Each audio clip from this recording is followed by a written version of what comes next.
एक बच्ची जो अपनी सहेलियों के साथ खेलने आती थी, उसे यह पेड़ बहुत पसंद था। वह खड़ी होकर उस पेड़ से बातें किया करती, पानी डालती, कबूतरों के लिए रोज दाना भी डालती। चिड़िया और बच्ची में दोस्ती हो गई। वह दोनों ढेर सारी बातें किया करते थे। एक बार बच्ची ने पूछा, यह पेड़ इतना अलग क्यों है और आप भी इतने सुनहरे अलग क्यों हो? मैं इसी पेड़ पर पैदा हुआ हूँ और मेरा रंग भी इसके जैसा हो गया है, और एक जैसा रंग होने के कारण शिकारी मुझे देख नहीं पाते। एक दिन बच्ची बहुत उदास थी। तब कबूतर ने उससे पूछा, क्या बात है, क्या हुआ, सब ठीक है ना? मेरी माँ बहुत बीमार है, उसे आराम करने का भी समय नहीं मिलता और वह बहुत दूर से पानी लाती है, लकड़ियाँ लाती है कि खाना बना सके। मैं बहुत छोटी हूँ और कोई मदद नहीं कर पाती। दुखी मत हो दोस्त, क्या तुम्हें एक राज की बात बताऊं? पर वादा करो तुम किसी और से यह बात नहीं बताओगी। बच्ची ने पक्का वादा किया। तब कबूतर बोला, इस पेड़ पर जादुई आम है और अगर तुम यहाँ से एक आम जिसमें जहर नहीं है वो ले जाओ तो तुम्हारी परेशानी हल हो जाएगी। कबूतर ने उसे आम रस पीने की तरकीब बताई। बच्ची अगले दिन सुबह सुबह आई और बिल्कुल वैसा ही किया जैसा कि कबूतर ने सिखाया था। आम के पेड़ से 2 आम गिरे। बच्ची उन्हें लेकर घर चली गई। बच्ची ने रस वाले आम से माँ को थोड़ा रस पिलाया और देखते ही देखते उसकी माँ बिल्कुल स्वस्थ हो गई। माँ को बहुत आश्चर्य हुआ। उसकी बेटी ने गरीबों की मदद करी और किसी से कोई पैसा नहीं लिया और देखते ही देखते बहुत प्रसिद्ध हो गई।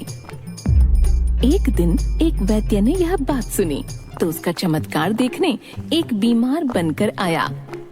बच्ची ने थोड़ा आम का रस दिया और वैद्य में बहुत ताकत आ गई। इस रस में जरूर कुछ जादू है। उसने बच्ची को लालच दिया और कहा, बच्ची, ये आम मुझे दे दो। बच्ची ने मना कर दिया। वैद्य ने जाल बिछाया और उसकी माँ को कैद कर लिया। बच्ची रोने लगी और उसे तभी दूसरे जादुई आम की बात याद आई। उसने जादुई आम से अपनी माँ का पता पूछा और कहा, जादुई पेड़, मुझे मेरी माँ के पास पहुँचा दो। जादुई आम ने एक उड़ने वाली चादर मंगाई और उस पर बच्ची को बिठा दिया। बच्ची अपने माँ के पास उड़ती हुई पहुँच गई। वह बड़ी हिम्मत से माँ को छुड़ा कर ले आई। वैद्य को अपनी हार बर्दाश्त नहीं हुई। उसने जादुई आम के रहस्य को जानने के लिए बच्ची का पीछा करना शुरू कर दिया। एक दिन उसके पीछे पीछे आम के पेड़ के पास पहुँच गया। अब तो मैं पेड़ पर चढ़कर सारे आम तोड़ दूंगा। अगले दिन वो सीढ़ी लेकर आया। आम के पेड़ से जैसे ही उसने सीढ़ी लगाई, उसमें आग लग गई। सीढ़ी जलकर खाक हो गई। वैद्य बहुत डर गया। उसने पेड़ से कहा, जादुई पेड़, मैं एक वैद्य हूँ, मुझे आम दे दीजिए। आम से सबका उपकार करूंगा। जादुई आम का पेड़ वैद्य के मन का लालच जान चुका था। आम के पेड़ ने वैद्य की सच्चाई सबके सामने लाने के लिए एक अच्छा आम और एक जहरीला आम वैद्य को दे दिया। वैद्य अपने गांव आया और पूरे गांव और आसपास के गांव में खबर फैलाई कि वह किसी भी बीमारी को ठीक कर सकता है। उसके यहाँ लाइन लग गई। लोगों का तांता लग गया। सबसे पैसे लेता और थोड़ा सा पानी पिलाता। गरीब बहुत परेशान हो गए।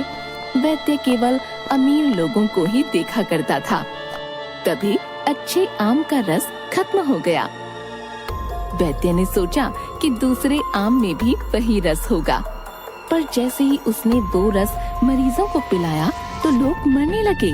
सब लोगों को बहुत गुस्सा आया। सबने मिलकर वैद्य को बहुत पीटा और भागकर बच्ची के पास आए।